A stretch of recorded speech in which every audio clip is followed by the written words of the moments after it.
শিক্ষা খাতে অন্তর্বর্তী সরকারের সংস্কার কার্যক্রম গতি পায়নি বলে অভিযোগ করেছেন সেন্টার ফর পলিসি ডায়ালগ সিপিডির সম্মানীয় ফেলো ডক্টর দেবপ্রিয় ভট্টাচার্য। তিনি জানান, বৈষম্য, পক্ষপাত ও অবহেলার সবচেয়ে বড় উদাহরণ কারিগরি ও বৃত্তিমূলক শিক্ষা।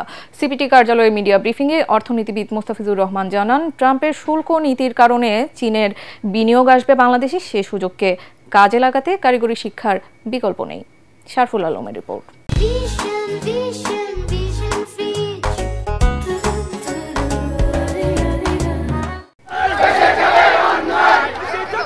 কয়েক সপ্তাহ ধরেই ৬ দফা দাবিতে পলিটেকনিক্যাল ইনস্টিটিউটগুলোতে চলছে শিক্ষার্থীদের লাগাতার আন্দোলন। দেশজুড়ে ১,০০০ শিক্ষা প্রতিষ্ঠানে ৪.৫ লাখ শিক্ষার্থী কারিগরি শিক্ষা ব্যবস্থার আধুনিকায়ন ও সংস্কারের দাবিতে অনড়। এই পরিস্থিতিতে কারিগরি ও বৃত্তিমূলক শিক্ষা বর্তমান পরিস্থিতি ও সংস্কার নিয়ে মিডিয়া ব্রিফিংয়ের আয়োজন করে এসডিজি বাস্তবায়নের নাগরিক প্ল্যাটফর্ম।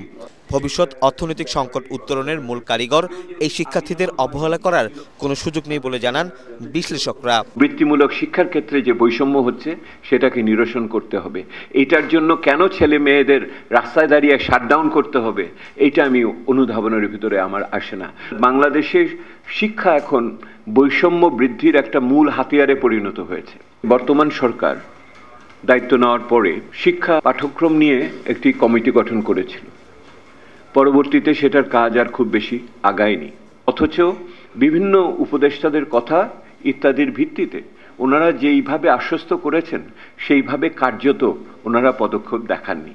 শিক্ষা খাতে সরকারকে সংস্কারের প্রস্তাব দেয়া হলেও তা আমলাতান্ত্রিক জটিলতায় বাস্তবায়ন হয়নি জানিয়ে অর্থনীতিবিদরা বলছেন, এসডিজি পরবর্তী অর্থনীতির গতি বাড়াতে কারিগরি শিক্ষার বিকল্প নেই।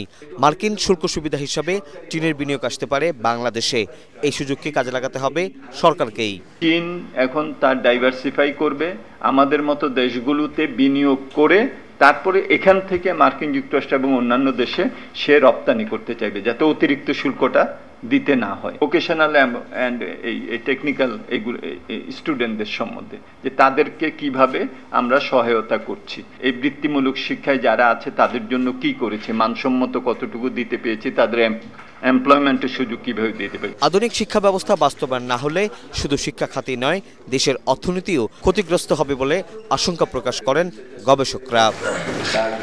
শারফুল আলম, এটিএন বাংলা, ঢাকা।